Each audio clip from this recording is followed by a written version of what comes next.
Welcome to Neural Nexus Podcast, where we explore the hottest topics shaping the world. Let's dive in. Hey everyone, welcome back. We are ready for another deep dive, and today we're taking a look at the 2025 Grammys. Yeah, lots to unpack. Oh yeah, for sure. We've got some great sources this time around. We're looking at a People magazine piece that really gets into like the fashion side of things. And then we also have a CBS News report to give us like the rundown of all the winners and the big moments. Yeah, definitely a mix of music, fashion, and a little bit of controversy this year. A little bit. I mean, Kanye West and Bianca Censori were there, But, so... Yeah, definitely controversy. Let's just get right into it. Okay, so Censori's fashion choices, I mean, we have to start there, right? That sheer mini dress on the red carpet, and then the completely see-through bodysuit for the after party. Yeah, I saw those photos. It's interesting how those outfits really play into the whole history of the naked dress. Oh, totally. You know, we've seen it for decades, like Cher, Rose McGowan, Rihanna, Mm-hmm. all pushing the boundaries of what's considered acceptable to wear in public. It really makes you wonder, like, where's the line? Where do we draw that line between artistic expression and, like, what crosses over into public decency? It's a good question, and one that's probably impossible to answer definitively. But it's interesting to see how these conversations can become so polarized. Why? Yeah. Absolutely. Some people were all about Censori's looks, praising her for being bold and confident and all that. And then others were like totally condemning her choices, calling it inappropriate, attention-seeking. Yeah. I mean, it just goes to show how much fashion can really spark a debate and reflect like these deeper societal values. For sure. And you know what's funny? All this talk about what Sensori was wearing, whether it was appropriate or not, kind of overshadowed Kanye's actual musical presence at the Grammys. You think so? I mean, think about it. This was his first Grammys appearance in 10 years. Oh, yeah, that's right. He was nominated for Carnival, right? Exactly, from his Vultures 1 album. Mm-hmm. But it seemed like all anyone could talk about was Sensori's outfits. That's true. I mean, it's hard to ignore, right? Right, but it makes you wonder if maybe that was part of the plan all along. You know, to use the Grammys as a platform to kind of showcase their relationship. That's an interesting take. So it was less about the awards for Kanye and more about, like, the spectacle? Possibly.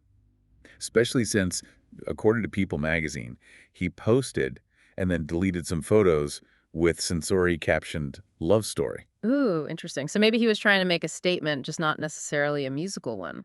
It's certainly possible. But speaking of statements, we have to talk about Beyoncé. Oh, yes. Queen Bey, I mean, she absolutely dominated this year, right? Dominated is an understatement. Album of the Year for Cowboy Carter. Best Country Album, Best Country Duo Group Performance. And she became the most nominated artist in Grammy history. Exactly. It's a huge accomplishment, especially considering how she's been, kind of overlooked in the Album of the Year category in the past. Totally. I mean, she deserved that win. What I find really interesting is how she won in those country categories. It's like, is this a sign of things to come? Are we going to see more genre bending in the future? It's definitely possible. I mean, in the age of streaming, those genre lines are getting blurrier and blurrier. Yeah, they are. And artists are experimenting more, blending sounds, reaching new audiences. I think Beyoncé's wins in the country categories could be a sign of how the industry is evolving, how it's starting to recognize this shift. Totally. It's like, what even is country music anymore? The definition is changing. And Beyoncé is leading the charge. For sure. But before we get too carried away talking about Queen Bey, we should mention some of the other notable wins. Oh, right. So Kendrick Lamar, he basically swept his categories, right? Record and Song of the Year for Not Like Us. And Best Rap Album for Mr. Morale and the Big Steppers. Yep. And then we had Chappell Roan. She took home Best New Artist. Huge accomplishment for her. Her first Grammy nomination, and she wins. That's amazing. And let's not forget Sabrina Carpenter. She won Best Pop Vocal Album for Short and Sweet. Yes. So many talented artists, both established and up-and-coming. Yeah, it was a great night for music, but it also had a bit of a somber tone this year because of the wildfires, the ones that have been raging in L.A. Oh, yeah, right. The CBS News piece mentioned that. It's just a reminder that even in the midst of celebrating art and entertainment, we can't forget about the real-world events happening around us, Yeah, absolutely. It's a strange juxtaposition, right? Totally. All the glitz and glamour of the Grammys happening against the backdrop of this very real crisis. It makes you think. Yeah, it does. It's kind of like those two things, the whole sensory fashion thing and then the wildfires. They highlight a bigger question, What do you mean? Well, it's about the entertainment industry. Yeah. What's their role in, like, reflecting and responding to, like, the real world? Oh, okay, I see what you're saying. On one hand, you've got the Grammys, this huge celebration of music and all that, and then right outside you have this, this crisis happening. Right, exactly. It's like, is there a disconnect? Should there be more awareness of, like, real-world issues at these events? That's a tough question. I think people look to music and entertainment for escape, you know, like a break from all the heavy stuff. But then again, just completely ignoring it can seem insensitive, especially when it's happening so close. Yeah, for sure. It's definitely a balancing act. Yeah. There's no easy answer. But at least the Grammys made some effort to acknowledge the wildfires with a call for donations and recognizing the first responders. Right, right. And the music itself often reflects those like anxieties and struggles that we're facing. Oh, totally. I mean, look at the albums that were nominated. Beyoncé's Cowboy Carter with its exploration of identity and heritage, or Kendrick Lamar's Not Like Us tackling social inequality. Exactly. Music has always been a way to comment on society and reflect on what's going on. And maybe in a way, that's the most powerful response the entertainment industry can offer, to give a voice to those experiences, to start conversations and create empathy.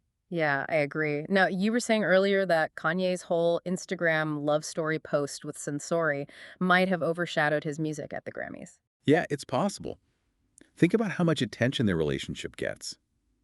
It's hard to separate the artist from their personal life these days, especially with social media. So does that mean we care more about the gossip than the actual art? Not necessarily. But it makes you wonder how much an artist's personal life affects how we see their work. Like, do we listen to Kanye differently knowing about his relationship with Sensori? That's a good question. And it's something we should all think about as, people who listen to music and follow the news. Are we letting headlines shape our opinions? Or are we engaging with the art on its own terms? Right, because the music should be able to stand on its own. But we can't deny that the context around it, whether it's social issues or an artist's personal life, affects how we understand and appreciate it. It's all connected, right? The art, the artist, the world they live in. Exactly. And that's what I love about these deep dives. We're not just looking at isolated events. We're looking at how they all fit together to get the bigger picture. It's like weaving a tapestry, pulling threads from different places to make something more meaningful and complex. Yeah, and it's those little details that really draw you in. Speaking of details, let's go back to fashion for a second. The People article describes Sensori's outfits in such vivid detail. The sheer black bodysuit, the suede boots, the slicked back hair. It's like they're painting a picture with words. And it's interesting how those outfits, as bold as they were, tie into bigger conversations about body image, self-expression, and what's considered appropriate for women to wear. Yeah, it's not just about the clothes themselves, but the message behind them and how people react to them. Right, and those reactions, whether you agree with them or not, say a lot about our societal norms and the whole debate about art versus indecency. It's like Sensori's outfits were a mirror reflecting our values and biases back at us. A very revealing mirror, I'd say. That's the power of fashion. Yeah. It can be a form of protest, a way to express yourself, or even just challenge the status quo. Sometimes it's all those things at once. Now let's switch gears and talk about the music itself. After all, the Grammys are about celebrating the art form. Absolutely. And there was some truly incredible music recognized this year, starting with Kendrick Lamar. He won Record and Song of the Year for Not Like Us, and Best Rap Album for Mr. Morale and the Big Steppers. His wins are especially interesting when you think about the themes he's exploring. Social injustice, racism, mental health. He's not afraid to tackle these complex issues. Yeah, he doesn't shy away from anything. What strikes me about his music is how he manages to be both deeply personal and incredibly insightful at the same time. He's vulnerable, but also really sharp and thought-provoking. It challenges you to think critically about the world. And people really connect with that. It's no surprise he swept his categories. Yeah. Now, we talked about Beyoncé's record-breaking wins, but let's dive a little deeper into Cowboy Carter. What makes this album so special musically? This album is a real journey. It blends country, soul, even some gospel influences. It's super personal and raw, and it reflects on her experiences with love, loss, and motherhood. But what really stands out is how it transcends genre. It defies categorization. And that genre bending seems to be a trend, right? More and more artists are breaking down those musical boundaries. Exactly. And that's what makes this era in music so exciting. Yeah. Artists are pushing limits, creating these new soundscapes and challenging our expectations.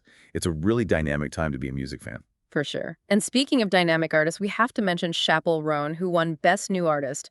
Her debut album, The Rise and Fall of a Midwest Mermaid, has been getting a lot of attention. What can you tell us about her and her music? Well, she's an amazing storyteller. Her music is so personal, honest, and full of emotion. She's got this incredible vocal range, and she isn't afraid to experiment with different sounds. It's pop, but it also has these indie and folk influences. Winning Best New Artist is a huge deal for her career, and I'm excited to see what she does next. Me too. And we can't forget Sabrina Carpenter, who won Best Pop Vocal Album for Short and Sweet. Her first Grammy win, that's a big accomplishment.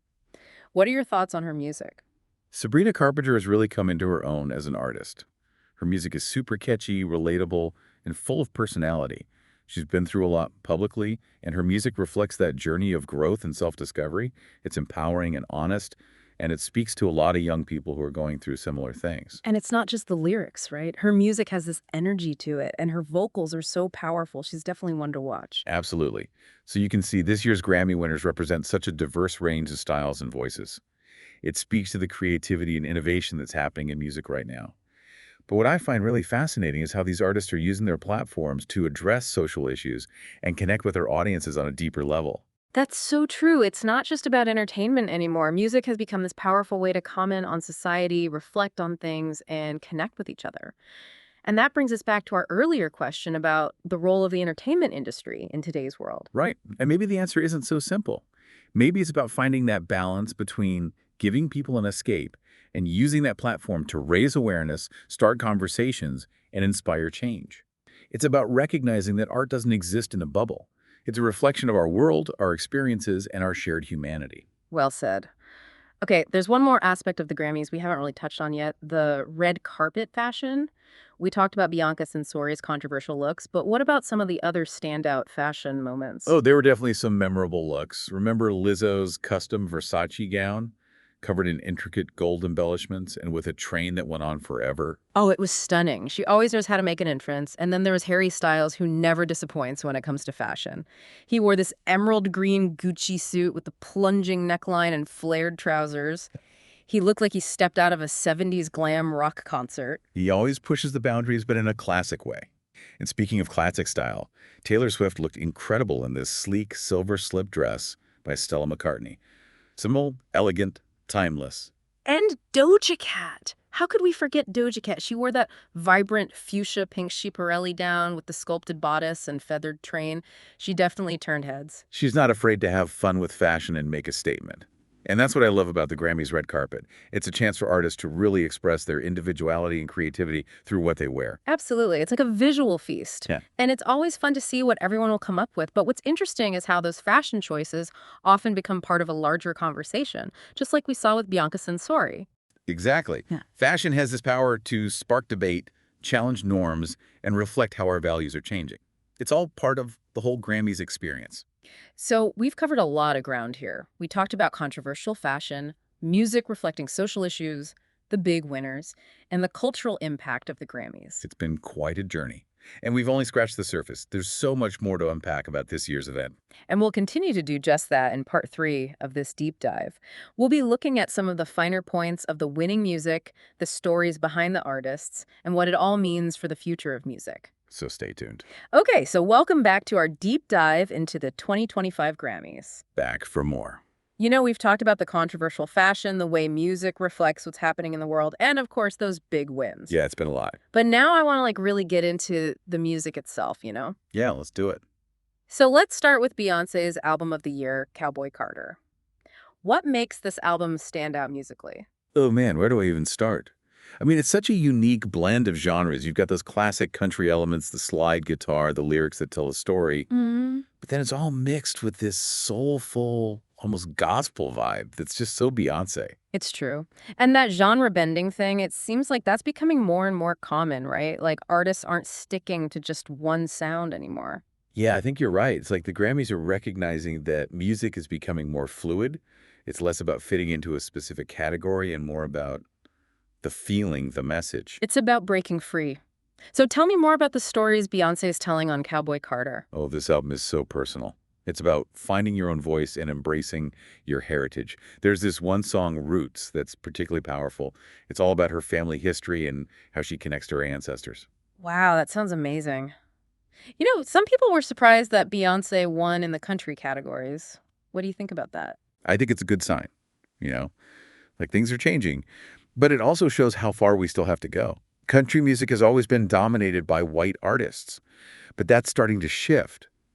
Beyoncé's wins are a testament to how talented she is, but they also challenge the industry to be more open and inclusive. Right. It's like she's saying, hey, this is what country music can be.